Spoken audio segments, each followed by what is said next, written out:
and one stage at a time. That is the phenomenal woman who's about to come on stage, all the way from Australia. Aussie, Aussie!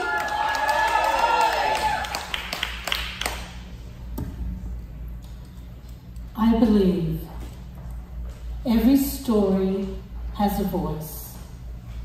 Every voice has a stage. I'm Simone Haas, and welcome to my stage. I'd like to speak to you about the brilliance of chaos, but to do that, I need to take you back in time. It's the mid-90s, I'm in New York City. I'm visiting my brother, and he's taken me to Broadway for my very first Broadway show. It's a chorus line. How many of you know a chorus line? Show of hands?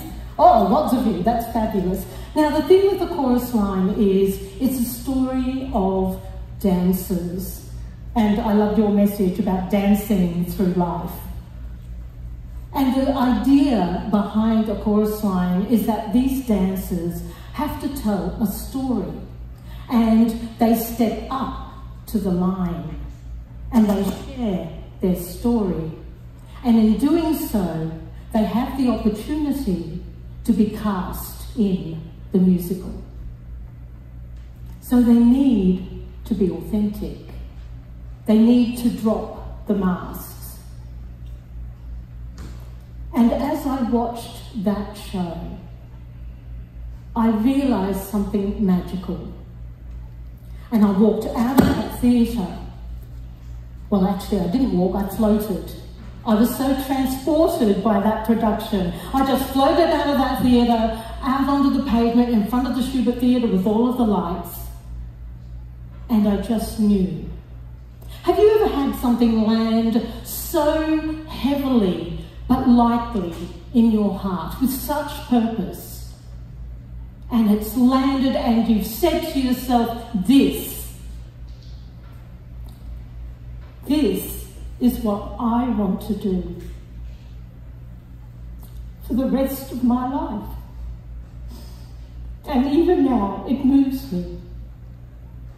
Knowing my purpose in that moment, that production, that show, that expression of self moved me so strongly that I knew that for the rest of my life, that was what I was going to do.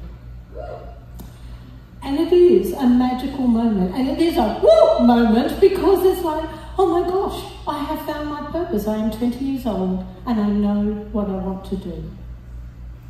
So now I need to take you fast forward to just 12 months ago, and I'm sitting in an empty theatre. It is the first day of what we call bumping in the world of theatre. I'm about to bump in Phantom of the Opera, the biggest show that you could imagine doing. I am the director. The buck stops with me.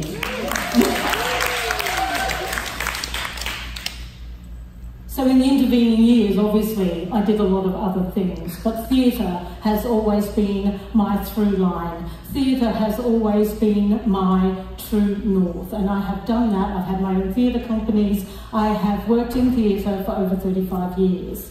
I've won awards, and I've had directed many productions. Phantom was, I suppose, the pinnacle of all of those kinds of shows. So there I am, sitting in an empty theatre, just waiting for everyone to show up and start bringing my vision to life.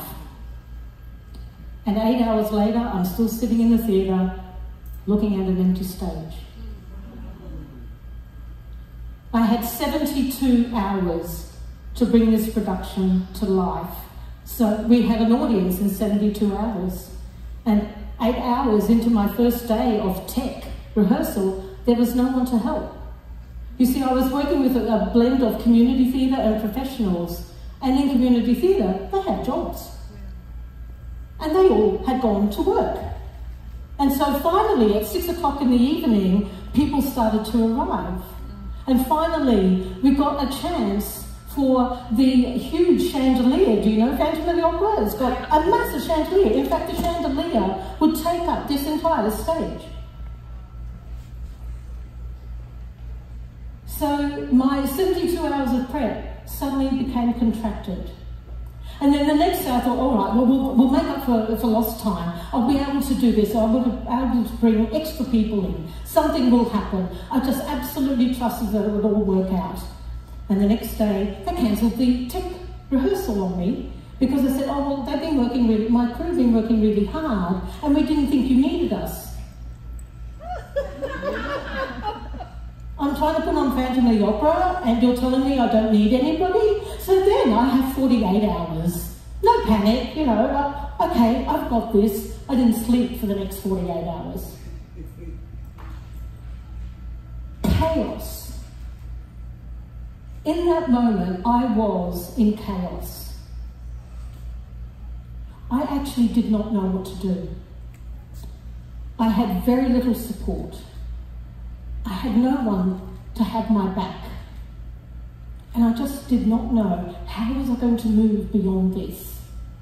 But one of the fascinating things about chaos is that it illuminates what you need to know. You see, I think chaos has been given a bad rap. You know, I think that chaos, we shy away from chaos, but chaos illuminates. It illuminates what is not working. And heck, there is a lot of not working going on. It illuminates what's not working. It also helps you create something different. Because when you, just like those dancers stepping up to the line, when you step up to that line and you say, okay, what needs to happen right now? What do I need to do? In fact, who do I need to be? Not do. Yeah. Who do I need to be to move this forward? So chaos illuminates, it creates, and it helps us to see that we have a choice.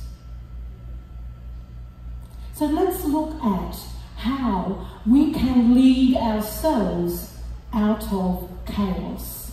We've heard many stories over the last 2 days about lives in chaos, surviving chaos. You might not have called it that, but that's essentially what was happening.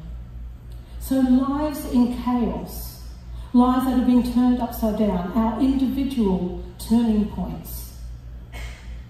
Chaos leads the way forward.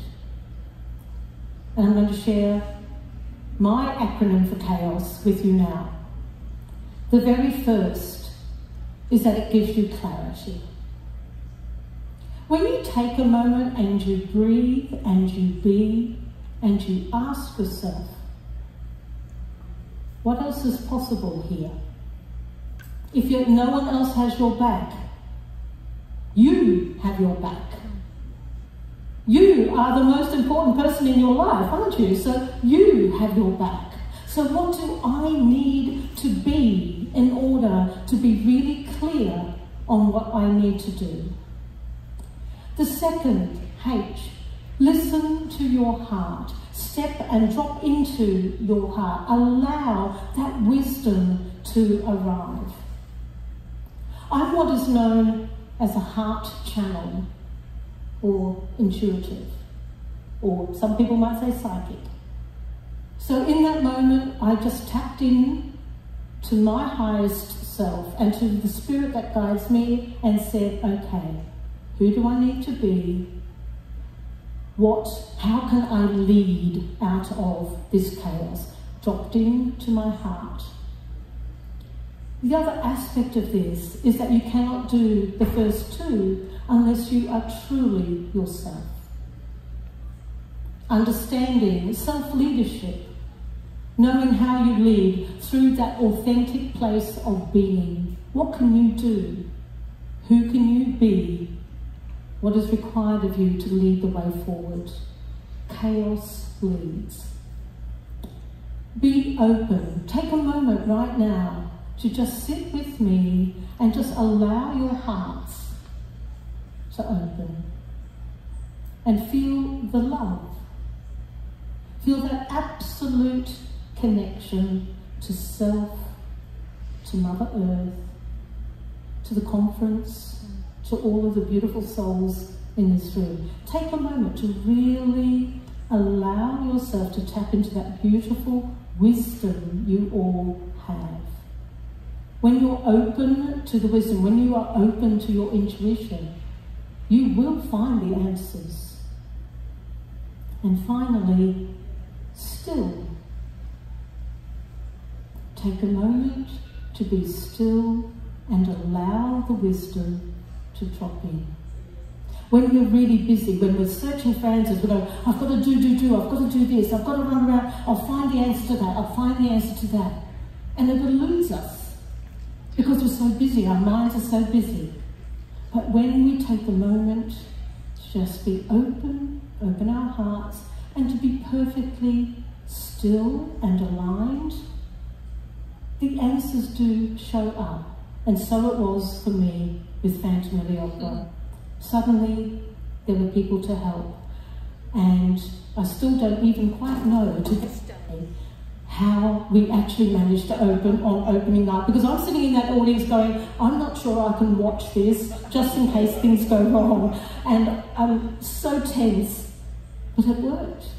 And we had a standing ovation, and the audience saying, it's the best thing we've ever seen in this region. When are you going to come back and do it again?